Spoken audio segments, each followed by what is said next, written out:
यमुनातीरावनचारि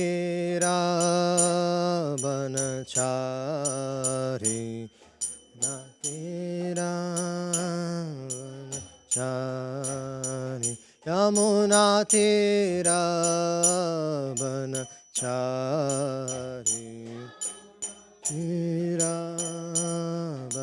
तीरावनचारि जय राधा माधव कुंज बिहारी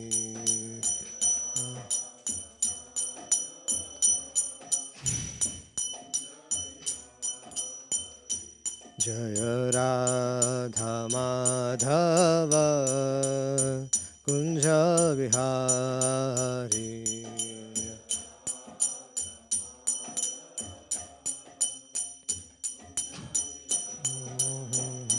जय कृष्ण बलराम कृष्ण बलराम कृष्ण बलराम जय कृष्ण बलराम कृष्ण बलराम कृष्ण बलराम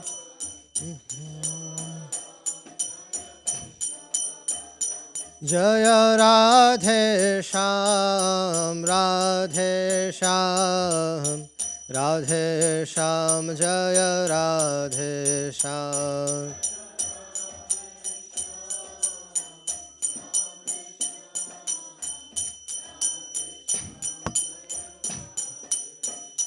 जय वृंदावन धाम वृंदावन धाम वृंदावन धाम जय वृंदावन धाम वृंदावन धाम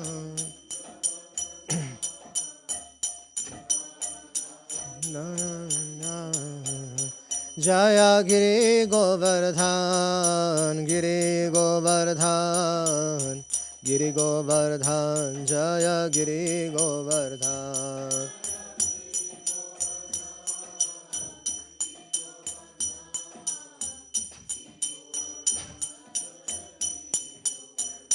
जय राधे जय राधे जय राधे जय श्री राधे राधे जय राधे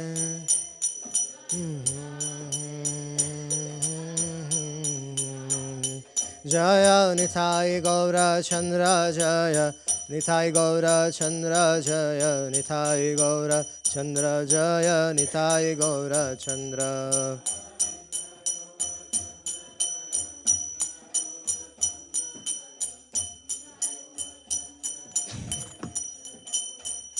जय जय प्रभुपाद प्रभुपाद प्रभुपाद जय जय प्रभुपाद जय प्रभुपाद प्रभुपाद प्रभुपाद जय जय प्रभुपाद जय जय गुरुदेव गुरुदेव गुरुदेव जय श्रील गुरुदेव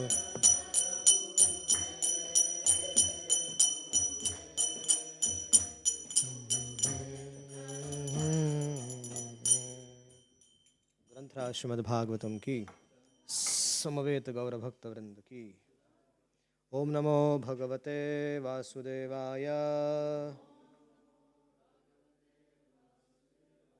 ओम नमो भगवते वासुदेवाय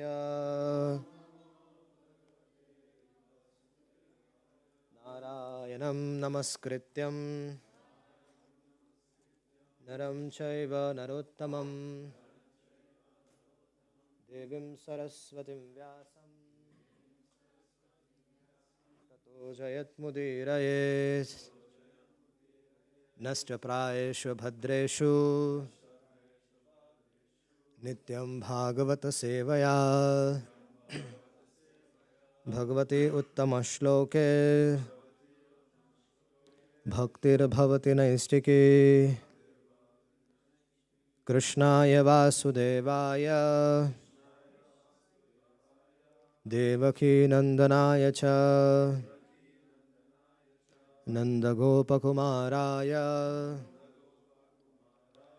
गोविन्दाय नमो नमः।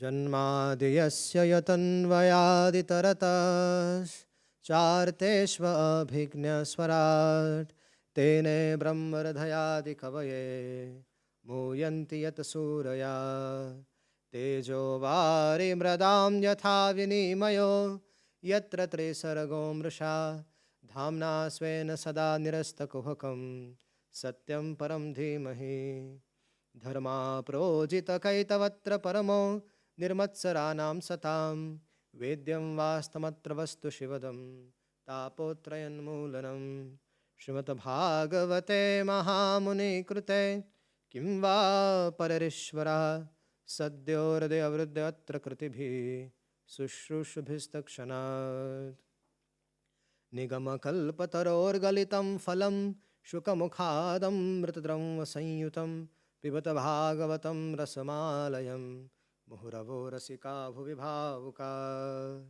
ॐ अज्ञानतिमिरान्धस्य ज्ञानाञ्जनशलाकया चक्षुरुन्मीलितं येन तस्मै श्रीगुरवे नमः। मुखं करोति वाचालं पङ्गुं लङ्घयते गिरिं यत्कृपातमहं वन्दे श्रीगुरुं दीनतारिणं परमानन्दमाधवं।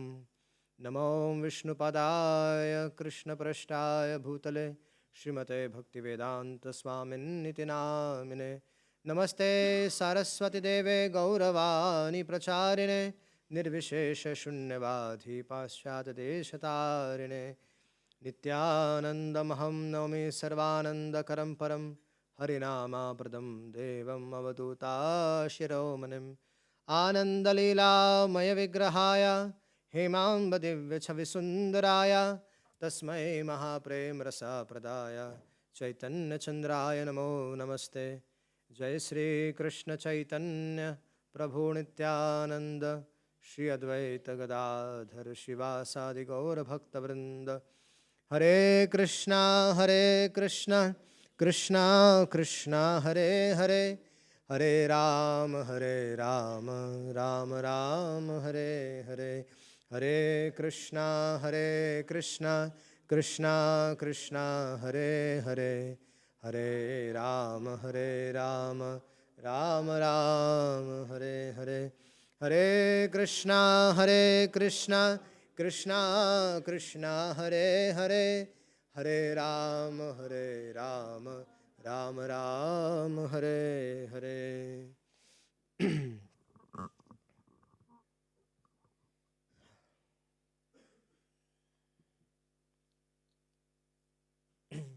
So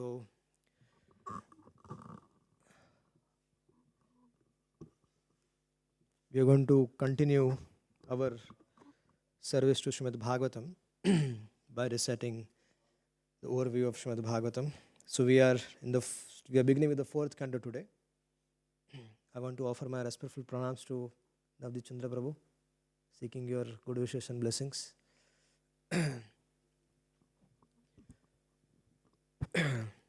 Swayamva Manu, he begot 3 daughters in his wife Satarupa, and they were named Akuti, Devuti and Prasuti, right?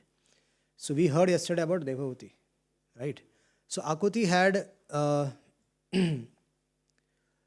Akuti was handed over to Prajapati Ruchi, and on the condition that the son born of her should be returned to Manu.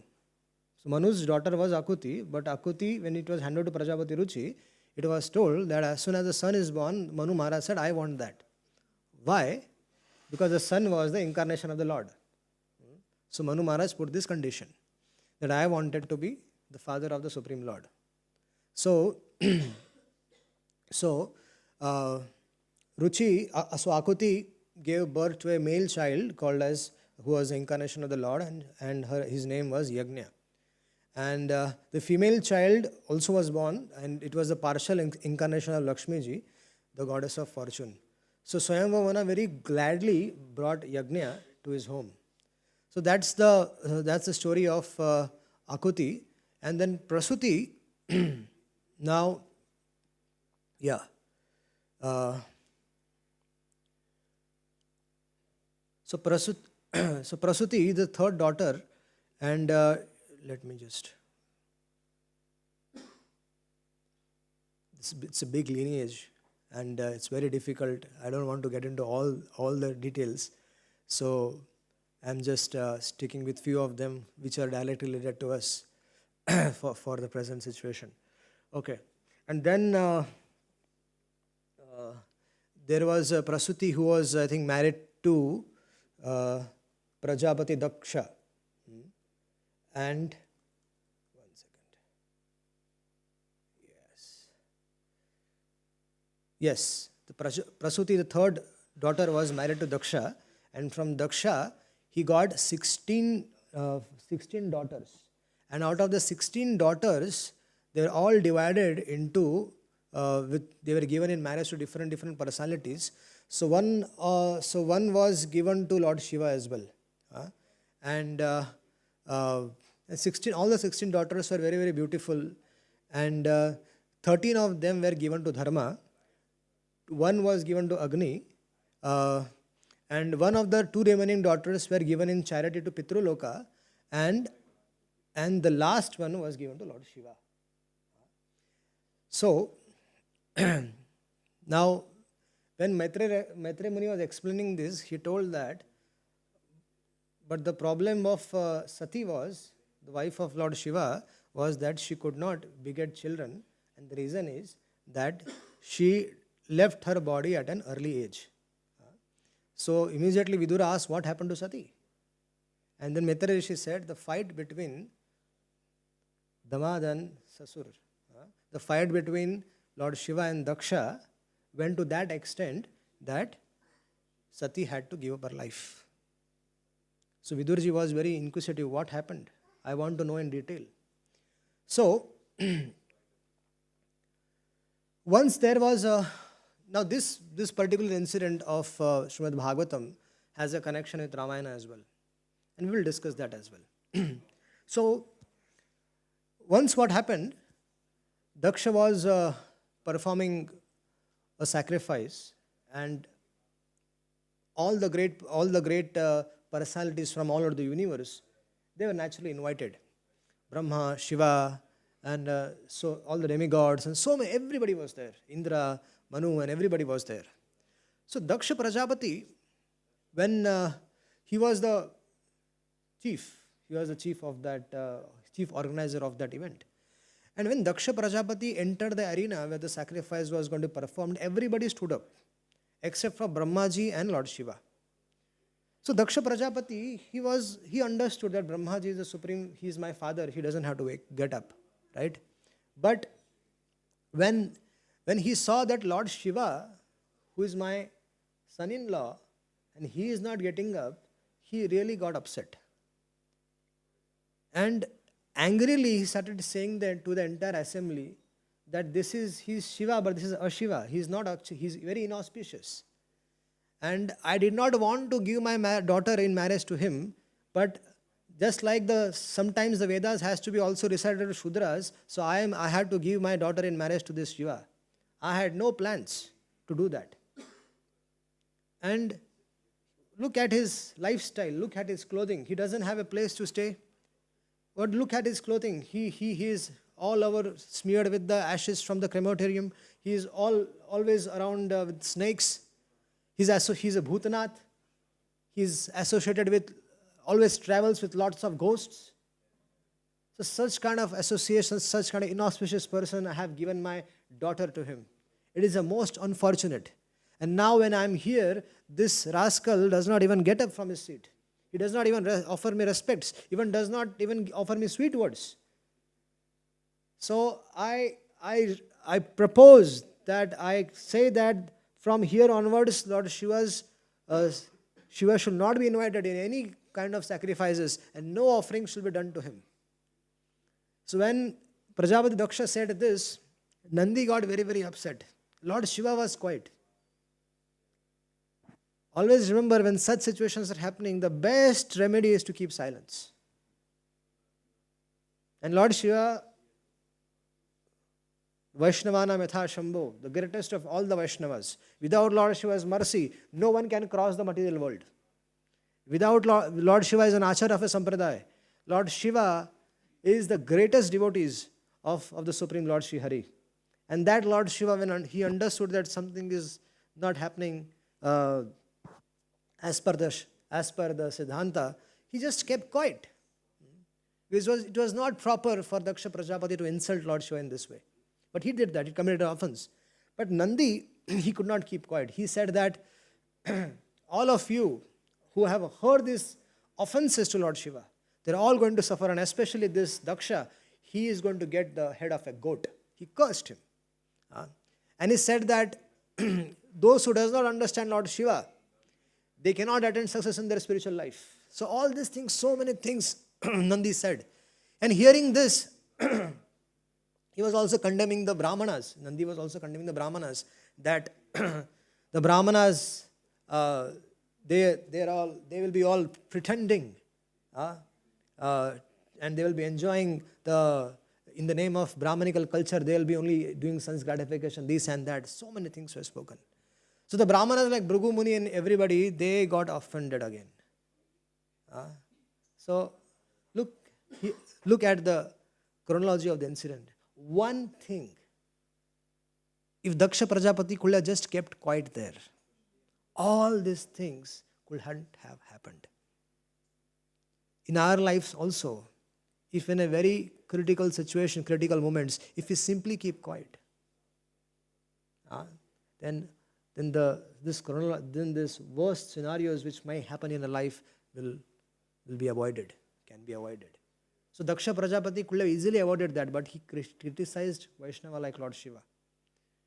And Bhrigu Muni started criticizing the Nandi and others. He's saying that followers of Lord Shiva will be pretenders. Followers of Lord Shiva will become atheist.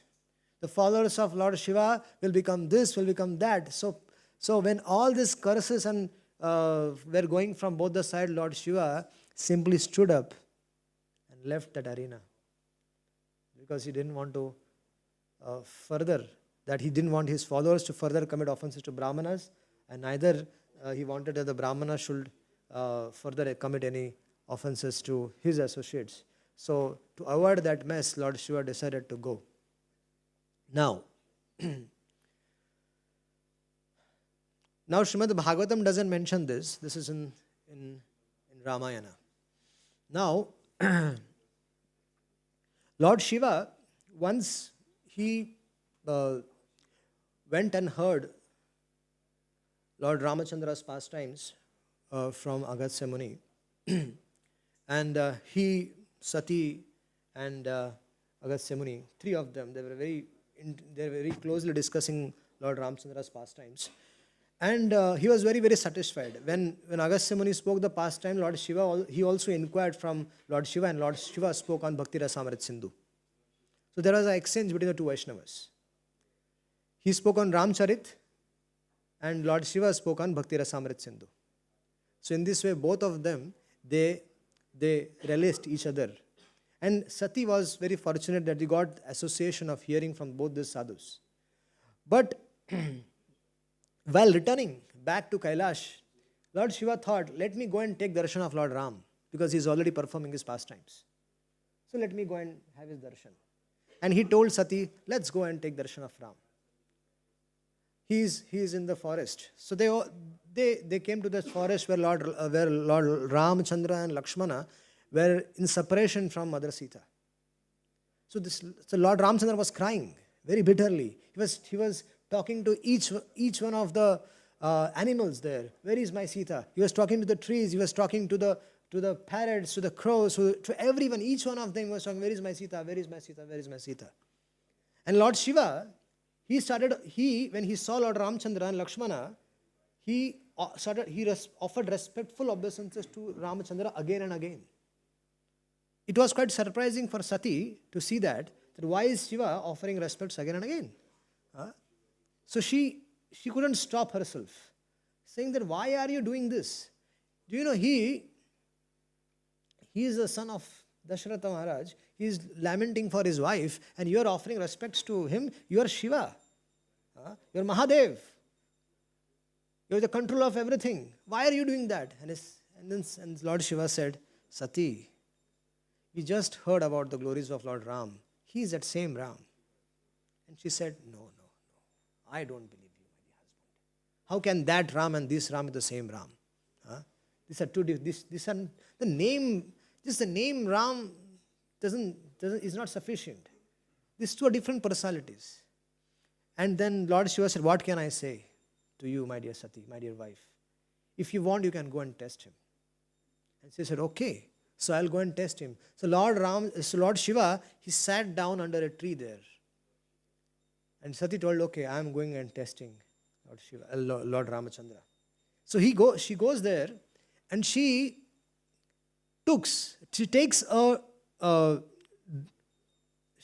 assumes a form of Sita. Sati takes on the form of Sita and thinking that if Lord Ramchandra identifies me as Sita, then that means he's an ordinary person. But if he identifies me as Sati, then it shall be confirmed that he is a Supreme Lord. So Sati took the form of Sita and she sat under a tree on the same pathway where Lakshman and Ramchandra were crying. So when Lakshman and Lord Ramchandra, when they saw Sati sitting under a tree, disguised as Sita, Lakshman got very, very offended. Lakshman told that, Lord Ramachandra, please don't stop me. I'm going to get our case. Yeah. We are performing pastimes and this Sati, what business she has here? Why she has to interfere? And then Lord Ramchandra immediately told Lakshman that she is wife of Lord Shiva. So let's offer respects. Let's go and talk to her and offer our pranams to her. So Ramachandra and Lakshmana both went there and offered their pranams. That Sati, why are you here? Are you in trouble? Are you in difficulty? Why are you sitting alone here? Where is Lord Shiva? Where is Shambhu? And as soon as she heard this, she got bewildered and she fell unconscious. And when she came back to consciousness, she saw Ram, Lakshman, Sita in all the directions. And in each of Ram, Lakshman, Sita, he saw Brahma, Shiva, Indra, Lord Shiva, Lord Vishnu, Lord Indra, Brahma, and so everybody else, all the devatas and everybody were worshipping Lord Sita, Ram, Lakshman, along with all their consorts. She sees another direction, she sees the same thing. Lord Rama, Lakshmana, Sita were worshipped by Brahma, Shiva, and she also sees herself in that. In this way, whichever direction she faces, she just sees that. Now, the test is over. She comes back to consciousness and she thinks, now I have to go back to my husband. So she goes back and her husband asks her, Lord Shiva asks her, so, test is over? She said that, look, my dear husband, when I went there, I thought that you will not be wrong. You are such an acharya, you're an acharya, you're such a great devotee. So I just accepted your instructions. I went there, offered my pranams and came back. And the husband knows the wife very well. And the wife knows the husband very well. So Lord Shiva thought that my wife is not that simple. So immediately Lord Shiva meditated on what has happened and he got the shock of his life. Because Sita was worshipable to Lord Shiva. Lord Shiva used to worship Sita in her heart, Sita, Ram, Lakshman, Hanuman. And when he saw that my wife took the form of Sita, immediately he took a decision that now I cannot be with my wife the way a husband deals with a wife. So in his heart, he rejected Sita. In his heart, Lord Shiva rejected Sita, but he did not tell this to, in his heart he rejected Sati, but he did not tell that to Sati. Because if it tells that, another havoc will happen. So, even if you have to reject someone, you need to be very, very careful. So, Lord Shiva took this vow that henceforth I won't deal with my good wife as a husband and a wife relationship is usually. That intimacy will not be there. And while they were passing, I mean, they said, Sati, let's go to Kailash, let's go back home. And while they were just passing by, the Devatas, they understood the heart of Lord Shiva and they manifested in front of Lord Shiva and showered flowers on Lord Shiva, saying that, oh Shiva, your vow is amazing, that you gave up your wife, you gave your association of your wife for your devotion to Mother Sita. It is such a glorious vow. And Sati heard that what is demigod saying? Hey, what are you saying? Sati asked the demigods, what are you saying? Husband, what are you saying? What are they saying? What is going on exactly? Please tell me. If the Devatas were quiet, Lord Shiva was quiet. And Lord Shiva, just to keep her quiet, he started speaking the stories from the Puranas. And in this way, they came back to Kailash. And as soon as they came back to Kailash, Lord Shiva sat in meditation for 27,000 years. Finish. No connection with the family, no connection with the wife. After 27,000 years, now we come back to Bhagavatam. After 27,000 years, when Shiva comes back to consciousness, and they start their normal life. I mean, he starts his normal life. During that time, Daksha Prajapati has announced another yajna. And all the devatas and everybody were going to that sacrifice. They were attending that sacrifice. And Sati was seeing that everybody was going there. And some of the demigods even passed purposely through Kailash to tease Sati, to seize Lord Shiva. And at that time, Sati was indicating to Lord Shiva that, can I go? Because my father has organized a big sacrifice and everybody is coming. My sisters are coming, their sisters' husbands are coming, all their children are coming, everybody is coming. Why should not I go? He said that, Sati is saying, my dear husband, you can go to the house of a husband, house of a father, house of a guru, anytime, without reservation. You can go. You don't have to you don't need an invitation to go there. You can go to a friend's house. And in this way, Sati started giving different kinds of analogies to Lord Shiva. When Lord Shiva says, where there is no respect, one should not go. All these things are truth. But if by seeing you, they are going to get angry on you, they are going to get annoyed with you, they are going to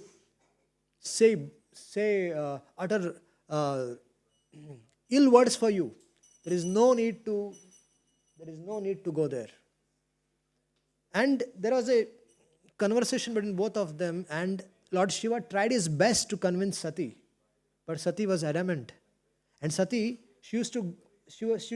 once she took a decision and she was about to go, and then she remembered, oh no, I should not give up my husband. She came back again. Again she went back to the door. She was thinking, no, I shall not go back. Again she came back again. But like to and fro was happening, and finally Sati decided, let me go. And she immediately decided to go. And as soon as she left, immediately Lord Shiva indicated all his associates, support her, go, join. So then Sati had a karva, when in India, when a minister comes, or there are 50, 60 cars coming behind him, there is a huge karva going in front and behind a minister. So it was like that. When Sati started to go, Nandi and everybody, all his associates of the Lord, Bhutanath, all the Bhutas, all the Pishachas, everybody accompanied her. And they finally reached the place of Daksha Prajapati. And there Daksha Prajapati saw Sati, but he did not welcome her. Her sisters saw Sati and they gave a warm welcome to her. Then mother of Sati, she saw Sati and she gave her a hug. But seeing that Lord Shiva is not being respected in that assembly, seeing that Daksha Prajapati has not welcomed her, and she was very closely observing the entire arena of the sacrifice, and she found out that there is no place for Lord Shiva. She found out that they are not offering oblations in the name of Lord Shiva. And that is the place where she really got offended. And she started saying that to Daksha Prajapati, that my husband teases me by calling me Dakshayani. He teases me that I am your daughter, but today I want to finish this business. You are a critic of Lord Shiva, who is the most auspicious personality on this planet. You are criticizing, you're not even offering oblations to Lord Shiva in this sacrifice. This sacrifice is incomplete. And that's why, because I am associated with you, O Daksha, my relationship with my husband is disturbed, because my husband doesn't love me anymore, because he has rejected me. So, the rejection has two reasons. The one which I told you from the Lord Ramayana, and because of this act of she has coming here, so Sati was feeling that my husband has rejected me, because I am your daughter and you are critic of my husband. So there is no way that I should be associating with you. And therefore I am quitting this body. So she manifested Yogagni and she burned herself to ashes. Now as soon as Sati burned herself to ashes, it was a chaos in that arena, because everybody knew whose wife she was. She was a daughter of Daksha Prajapati, but she was a wife of Shiva. And who will inform Lord Shiva that Sati has given up her body? It was another chaotic situation. And Brahma indicated Narad Muni, go and give that message.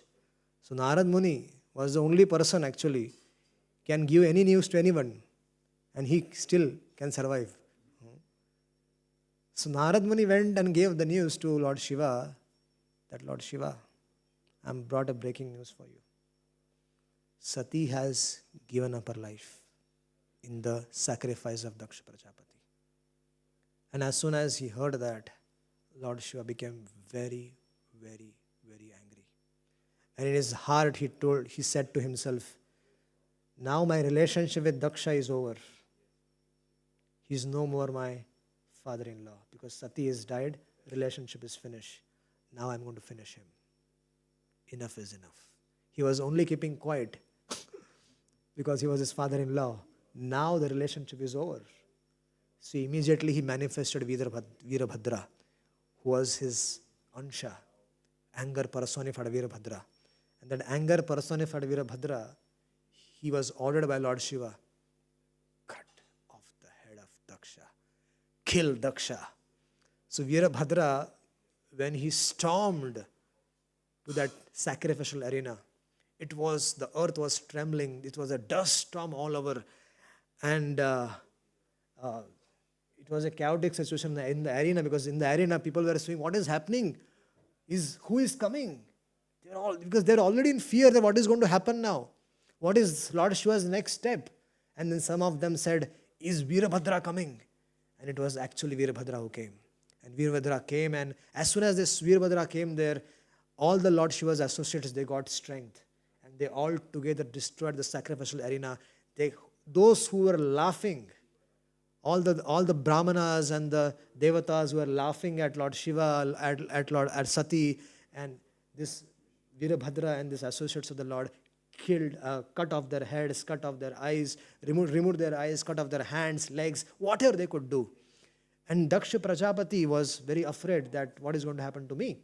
And finally Veerabhadra went and caught hold of Daksha Prajapati, and he wanted to rip him apart. But somehow he was not able to rip him apart. So finally he put him on the where the animals are sacrificed. He took out that big khadag and he cut him off in two parts. So his head he was beheaded from his body. Head was removed. So as soon as Daksha Prajapati died, there was a chaotic situation because they were performing sacrifice for Lord Vishnu. All the sacrifices are meant for Lord Vishnu. But because of this whole chaotic situation, the situation was that the yajna could not be complete now. So then all the devatas and everybody, they went to Brahmaji asking for a solution. What can be done? And Brahmaji said, all of you have committed grave offenses to Lord Shiva. So first of all, we need to go to Lord Shiva's abode and pacify him. So all of them, they go to Kailash. And when they enter the Kailash was lakhs and lakhs more opulent than all of them could have thought. And as soon as Lord Shiva sees Brahmaji entering his home, Lord Shiva gets up from his seat, offers his pranams, worships him. And then Lord Shiva says, my dear Brahma, my dear father, what do you want from me? What can I do to serve you? And at that time, Brahma says that please forgive Daksha. Please forgive everybody. And let's start the sacrifice. So all the devatas also glorified Lord Shiva. And in this way, Lord Shiva said, okay, fix, Daksha can come to life, but he will have a head of a goat. So go and bring a head of a goat, fix it to Daksha's head, and I'll bring him back to life. And that was happened. Now all these things have happened only because of anger. All this could have been avoided if we can deal in a certain circumstances very thoughtfully. So Daksha Prajapati came back to life. He realized his mistake. He begged forgiveness from Lord Shiva. And the sacrifice again began. The only situation was that Daksha was with the head of a goat. And he was feeling very ugly. Imagine someone with the head of a goat doing a sacrifice. So he did that sacrifice. And then gradually he gave up his life. Daksha Prajapati gave up his life and took birth again. So in this way, this whole episode of sacrifice, performing the sacrifice was complete. And Lord Vishnu appeared there when the whole sacrifice was performed for Lord Vishnu. So Lord Vishnu appeared there. He gave his darshan to everybody. Everybody glorified Lord Vishnu. Lord Shiva also glorified Vishnu. Brahma also glorified Vishnu. In this way, this episode was complete. Then, in the 4th canto, then there is a description about Dhruv Maharaj, the life of Dhruv Maharaj. So, King Uttanapad had 2 wives, Suruchi and Sunuti. Suruchi was very, very dear to Uttanapad, and Suniti was not so dear. Although she was his first wife, but she was staying away from the main palace. She was not staying in the main palace, and Dhruva was his son. So Dhruv Maharaj, a very interesting thing happened. Dhruv Maharaj, naturally he had affection for his father, so he went to meet his father, greet his father. And at that time Dhruv Maharaj saw that Uttama, his brother, who was born from Suruchi, was sitting on the lap of his father. So Dhruv Maharaj wanted that he should also go and sit on the lap of his father. So he wanted to climb. And when he wanted to climb, it was natural that if some little boy wants to come on your lap, it was very natural that you will also pick him up, isn't it? It might not be your son, or it might not be your daughter, but if somebody still looks at you and wants to come to your lap, what will you do? You'll just pick it up, and at least talk to her, sit down and talk to her or him. But here, Uttanapad was his own father, and Dhruv Maharaj, when he made an attempt to come on the lap, Uttanapad refused to pick him up. And the reason was Suruchi, because Suruchi was standing next to him. And the Suruchi started speaking to Dhruva. Said, Dhruva, you are born from the king, but you are not the son of the king. You are Dasi Putra. Your mother is like a Dasi. And if you want to sit on that lap, if you want to occupy that position, then you have to do what I am saying. And Dhruva asked, what should I do, mother? He said, go and worship Lord Narayana in the forest. Please him and get a boon from him that you will take birth again and let you be born again from my womb. And when you are born from my womb, then you are qualified to sit on the position of that lap. This is called as overconfidence. She was thinking herself too qualified. Dhruva Maharaj, when he heard such instructions coming from his stepmother, he was very, very upset. He was upset because of two things. That his father did not give him his father did not pick him on the lap. And second, the way Suruchi, his stepmother, instructed Dhruva that he is born of a wrong mother, that hurted him very much. But one thing, it was very clear to Dhruva that whatever changes are to be taking place, if I have to change something here, I have to take shelter of Narayana. Similarly, in our life also, if you have to change something in our life, we have to take shelter of Supreme Personality of Godhead. Without His sanction, without His permission, even a blade of grass does not move in this world. So forget about things happening in your life. If you want to be successful in life, if you want to achieve anything in life, you have to first, the foremost thing is take shelter of Narayana. So Dhruva, he went back to his mother, explained everything. And Dhruva's mother also found out in details what has happened. And then Dhruva's mother very peacefully told to Dhruva. She went to him, caught hold of him and said, Dhruva, do not have any grudges for anyone. Always keep good wishes for everyone. Do not have any ill effects, ill feelings for anyone, especially your mother in your heart. Whatever your mother has said is absolute truth. She has given you the path to attain perfection in life. She is saying, go and take shelter of Narayana. So my dear Dhruva, go and take shelter of Narayana. Go. How many parents will have that courage to send their 5 years old to forest? How many of them? None. In the current scenario, very few. Very few of them. So, Dhruva, he got permission from his mother and he started walking to forest. He did not know whether to go left or right. He just know Lord Narayana resides in forest and Dhruva starts walking towards the forest. Now, when we are sincerely want to practice Krishna consciousness and we are putting sincere efforts or sincere endeavors, then Lord helps because Lord resides in our heart and He manifests in front of us as Guru. Lord as Paramatma, He manifests in front of us as Sri Guru. The spiritual master is his representation. I mean, spiritual master is representative of Krishna. And when Dhruva Maharaj was walking on the pathway, he was walking on his way to forest, Narad Muni came there. And Narad Muni was able to see how convinced Dhruva Maharaj was for attaining the perfection, for attaining Lord Narayana's lotus feet. He was very convinced. But still, Narad Muni thought of testing Dhruva Maharaj. And Narad Muni told Dhruva Maharaj, Dhruva, this is time for you to play. You shouldn't be playing football, cricket, rugby. There are so many plays. You should go and play. This is the time for you to play. This is when you become old. That time you come to forest. And when you get married and when you want to retire from your family life, that is the time you come. This is not the time. But Dhruva Maharaj was very disappointed by hearing Narad Muni's words. He said, you are the Acharya and you have given instructions to Prahlad and so many great personalities are your disciple. What instructions are you giving me?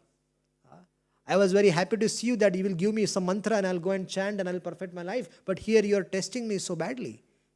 You are asking me to go back. Dhruva Maharaj was telling, Naradji told Dhruva Maharaj, come with me. I will make you sit on the throne.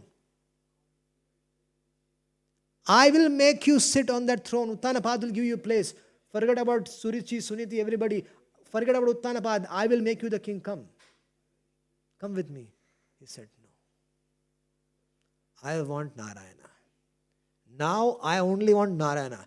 Everything after that. And then he started saying, look, Dhruva. He says, Guna Dikan Mudam Lipset Anukroshan Guna Dhamad Maitrim Samanat Anvishranat Aparabi Bhuyate. Oh Dhruva, when you see somebody who is superior to you, welcome him. When you see somebody who is inferior to you, then encourage him to come, on your platform. And then when you see somebody who is of same age, then try to become friends with them. So in this way, Dhruva Maharaj was been instructed by Narad Muni in so many different ways, but Narad Muni saw that he is so convinced to attain the Supreme Lord. 5 or 6 years old boy was convinced that he wants to take darshan of Lord Narayana. And Narad Muni tested him. Dhruva Maharaj finally passed the test. And Narad Muni said, okay, Dhruva, you are ready. Take this mantra, Om Namo Bhagavate Vasudevaya. Go to Vrindavan, go to Madhuvan in Vrindavan. And there in 6 months from now, the Supreme Lord Sri Hari will be standing in front of you. So that is a spiritual master, 6 months, he's giving him tithi, he's giving the date when you will be able to attain perfection. So Dhruva Maharaj circumvented Narad Muni and he comes to Madhuvan. And there he performs intense tapasya, instant austerities. He does exactly what Narad Muni desired. And then, after 6 months, what happened? Narad Muni, when Dhruva Maharaj went to the forest, Narad Muni went to Uttanapad. And Narad Muni told Uttanapad that, have you heard about your son? And Uttanapad was saying that, no, I'm thinking he's dead till now. And then Narad Muni said, dead? He is going to conquer the Lord of the universe. He is going to conquer Lord Narayana. He is in the forest and he'll come back by touching the lotus feet of Lord Narayana. And then Narad Muni goes to Vaikuntha Loka. And he tells the Lord, 6 months are happening now. Can you please go? This is Narsingh Puran. It is said, Narad Muni goes to Vaikuntha Loka. Said, Dhruva Maharaj, I had given the time, 6 months are getting over. Can you please start preparing? So Dhruva Maharaj, he was meditating on the Supreme Lord in his heart. At that time, Lord appeared in front of him.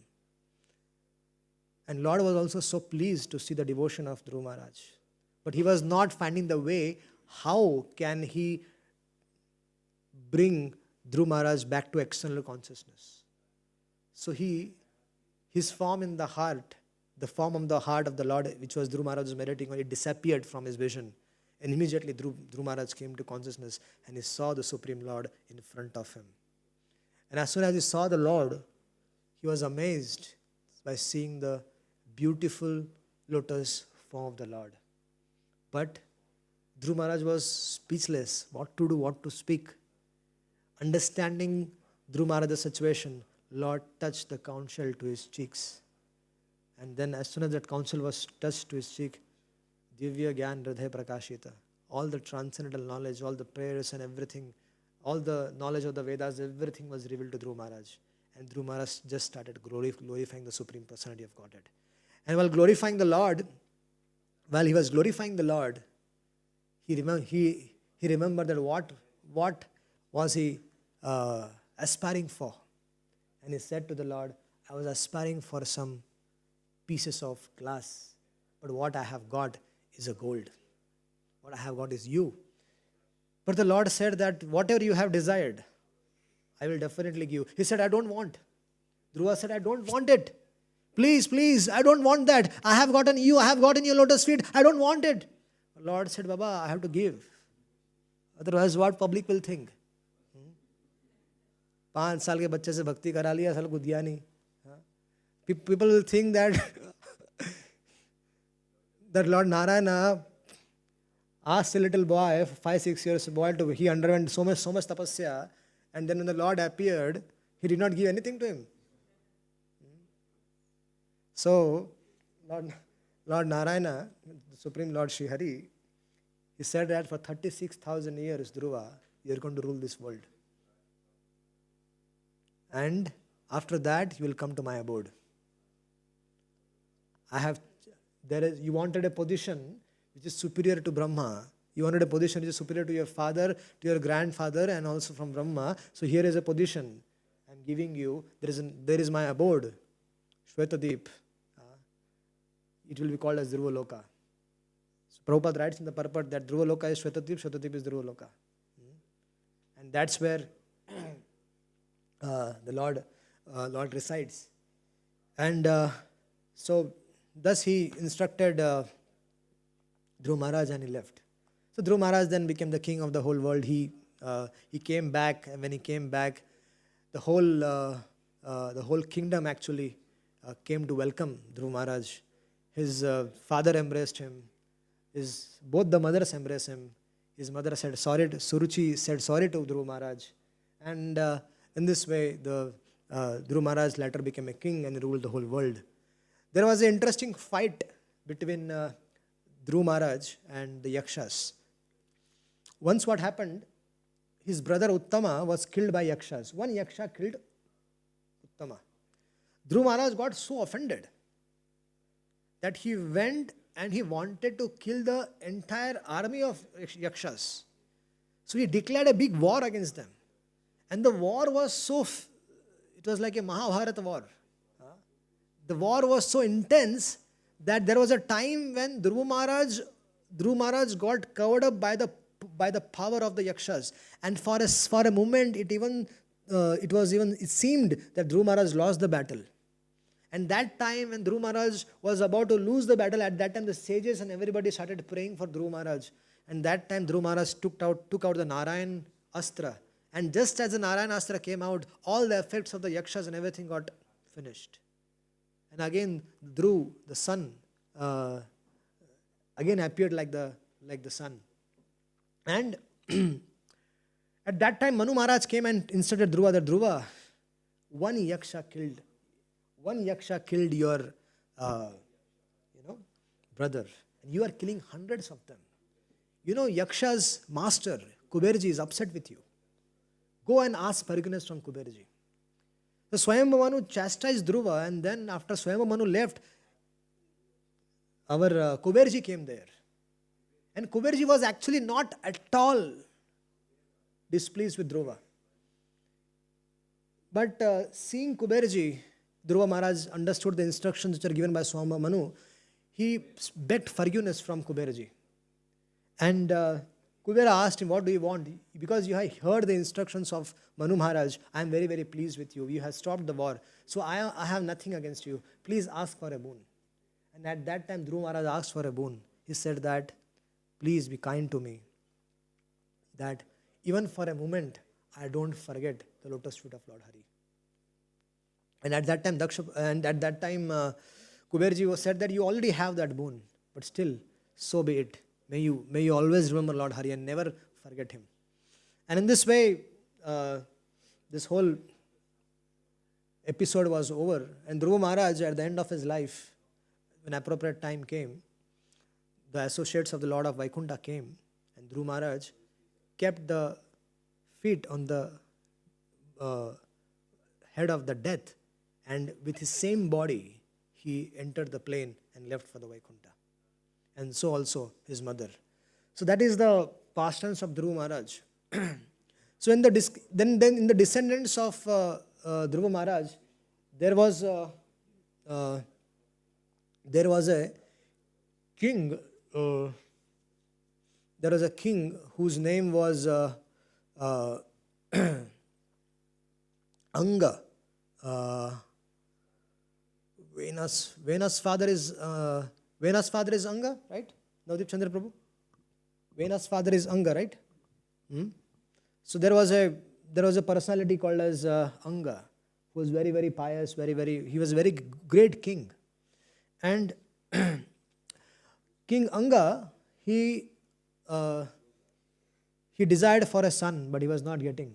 So finally, after a lot of efforts, he got a son, and he was called as Vena.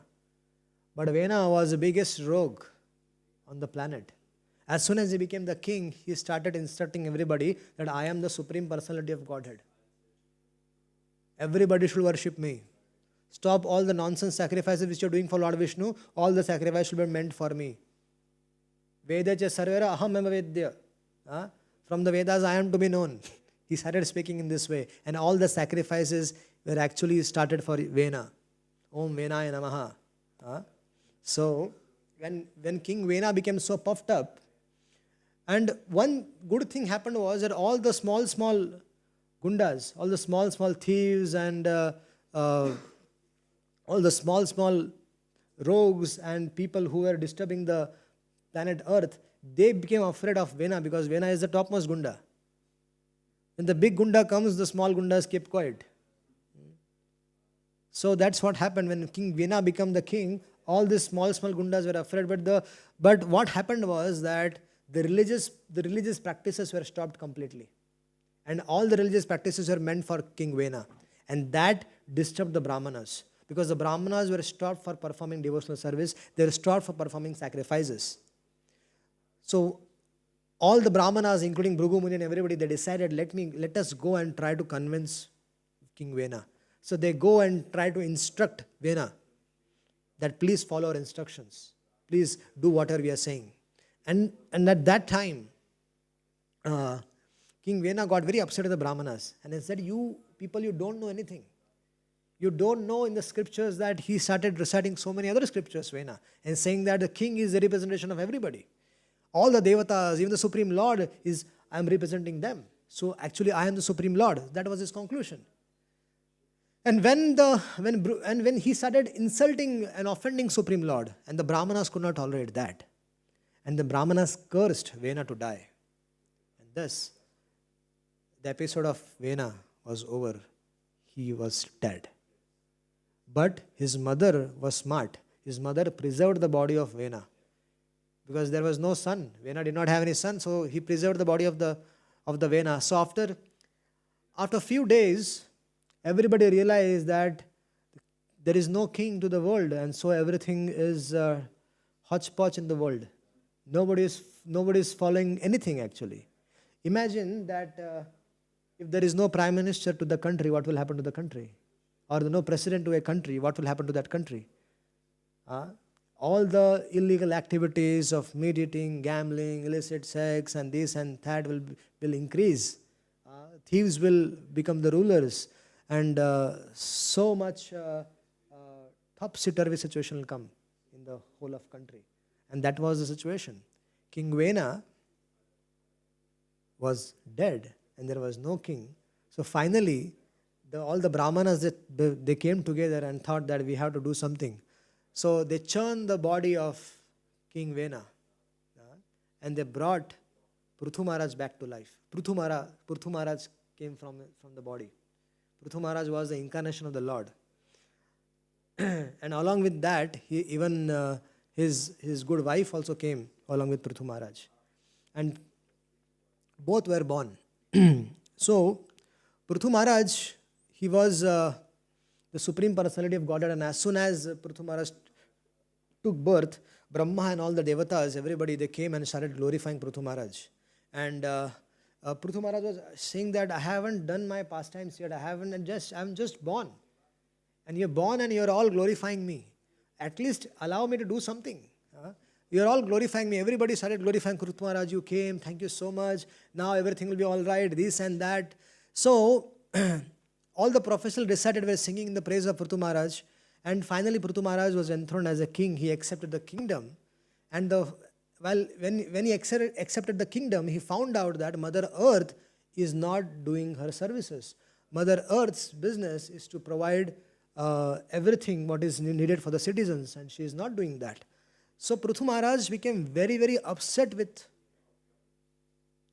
Mother Earth. And after repeated requests, when Mother Earth did not produce sufficient grains and everything, he decided to kill Mother Earth. And he took bow and arrow and he went behind the Mother Earth. And then Earth, she saw that Pruthu Maharaj is coming and killing me. She became very afraid. And after running around everywhere, she finally surrendered to Pruthu Maharaj. And then Pruthu Maharaj said, why are you doing this? And Mother Earth said, what to do? Previously everybody was just enjoying, taking things from me, and they were enjoying for their own satisfaction. Nobody was offering anything to the Supreme Lord. They were just doing sense gratification. That's why I was not interested in giving anything to them.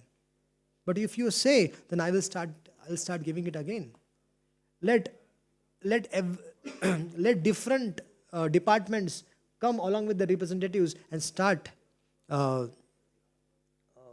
start taking out milk from my breasts, and then accordingly I can start giving the respective needful things to everyone. So all of them, like the demons choose Prahlad Maharaj, and so Indra also came, and Bali Maharaj came, and so many different personalities from all the different departments of the universe, they came and they started milking Mother Earth, and all of them, they got the respective things, and in this way the earth became fully glorious again. And so Prithu Maharaj, he was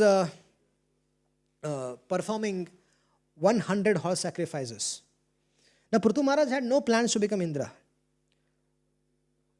When one performs 1,000 horse sacrifices, he becomes Indra.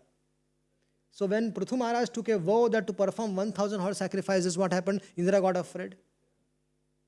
The 99 sacrifices were over, Indra had no problem. But as soon as the 100 sacrifice started, Indra came into business. Indra started to steal the horse. The horse sacrifice was there, Ashwamegha Yagya. The Indra stole the horse number of times. And number of attempts, the number of times Prithu Maharaj's son wanted to kill Indra, but then he was stopped. And in this way, when so many things were happening, in each time Indra used to take a dress of a sadhu. Whenever Prithu Maharaj's son wanted to kill Indra, Indra took a vesh of a sadhu, and then he used to release the horse. And so it was an etiquette to not kill a sadhu. So every time the horse was released. So this happened 4 or 5 times. And all those forms which Indra assumed are all the Upasampradayas today. That has been said. And then Prithu Maharaj, finally, the Supreme Lord appeared along with Indra, and he was very pleased with Prithu Maharaj. And Prithu Maharaj glorified the Supreme Lord, and he asked for a boon that may I get years, thousands of years, to hear your sweet pastimes. And in this way, this conversation was going on, and Maharaj Prithu, he got association of 4 Kumaras. Now Maharaj Prithu was an exemplary king. Today, if you see in the world, there are cities, there are towns, and there are villages divided, right? The credit is to Prithu Maharaj. Prithu Maharaj divided the whole earth into different cities, different towns, different villages. So he started that. He also flattened the earth. So for so many things, Prithu Maharaj is responsible. And his speech, which he gave to the citizens of the world, is in the Srimad Bhagavatam, how a perfect citizen should be and how a perfect king should be. He's an ideal example of Prithu Maharaj is an ideal example. And then Prithu Maharaj served. He got a fortune to meet 4 Kumaras, and the 4 Kumaras came to meet Prithu Maharaj, and he got opportunity to serve them very nicely and lovingly. And in this way, Prithu Maharaj was instructed on the transcendental science of the Lord by the 4 Kumaras, and then Prithu Maharaj, he perfected his life, and then he went to the abode of the Lord. So there are so many various pastimes in the Srimad Bhagavatam, and they're all kept for us to learn a lot of lessons. So today we heard about Prithu Maharaj, today we heard about Dhruv Maharaj, and today we also heard about the life of Lord Shiva. So thank you so much. We'll continue with our narration of the 4th canto in the evening. Thank you so much. Hare Krishna. Any questions? We can take those.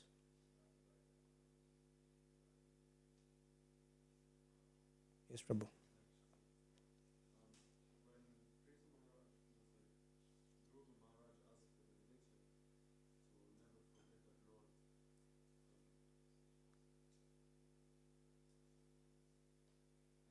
Hare Krishna. We are having now parallel the 4th canto, the story of Dhruva Maharaj, the last couple of weeks or maybe months. And this question came a couple of times that how come Dhruva Maharaj, being a pure devotee, touched by the Lord, manifested this kind of anger and did things that seemed incorrect, let's say, by killing all the yakshas non-stop. So just one thing comes to my mind, one question comes to my mind when he asks this benediction to never forget the Lord. Then does that mean that he was in state of forgetfulness of the Lord? That's why he was in this anger? And if yes, then again the question, how come a pure devotee forgets the Lord? Dhruva Maharaj attended the Supreme Lord's lotus feet. But it is also, we need to understand that he never forgot the Lord. He never forgot the Lord's lotus feet. But the situations were such that which arise because of the killing of Uttama, that he got a bit carried away. But that does not mean that he forgot the Lord, because the Lord's remembrance is always there.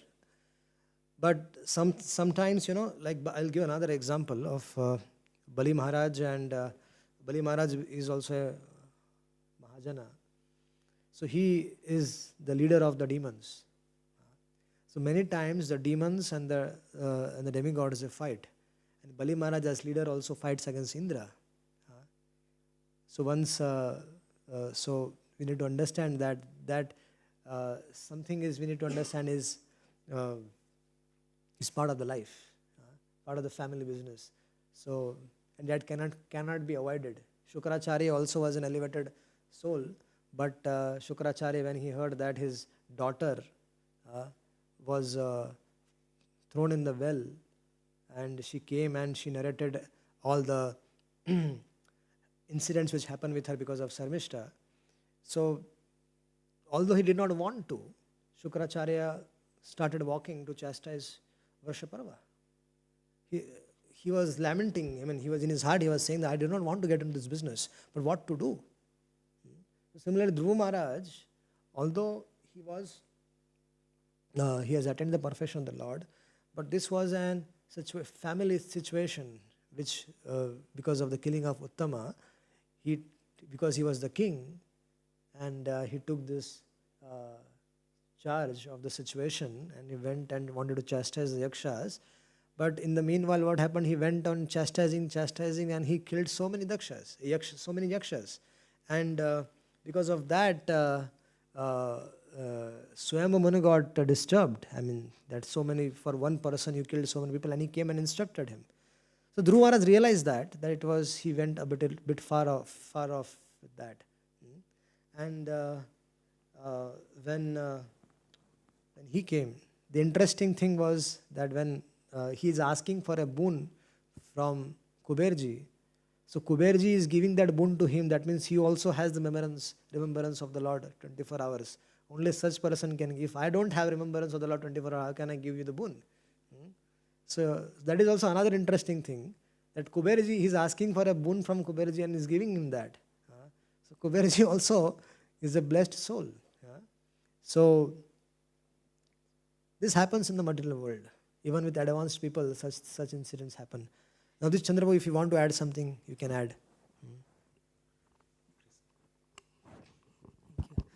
No, for me what is interesting is that even in spiritual life or after receiving great blessings, there is still a possibility of, as Prabhuji says, getting carried away, or sometimes even just to make a mistake.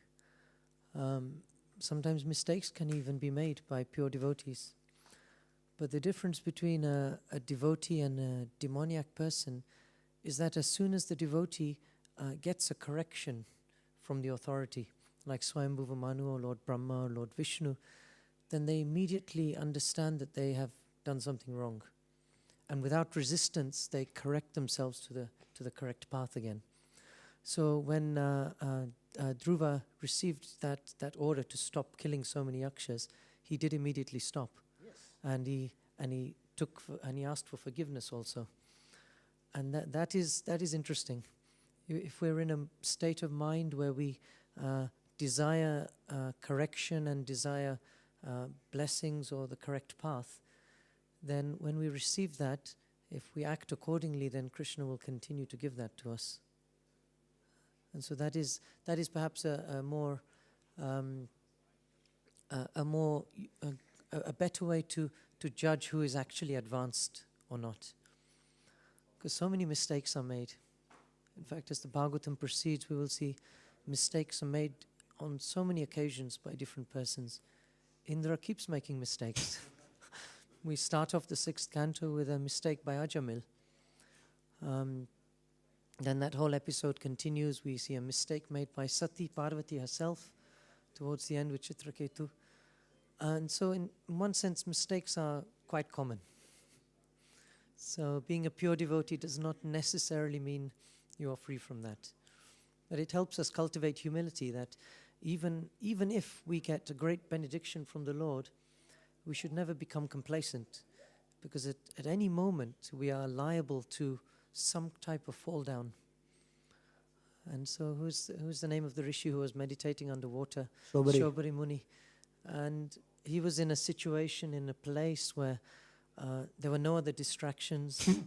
But somehow, just by seeing a couple of fish engaged in fish activities, his dormant desires developed again. And so even it says in the Bhagavatam, Vidvam samapi karshati matra swashra duhitravana viviktasano bhavet balavan indriya gramo vidvam samapi karshati, that the senses are so strong that even if one is a highly learned person, one can be swayed. And therefore keeping this in mind is always good for a devotee. That's all I can Thank you.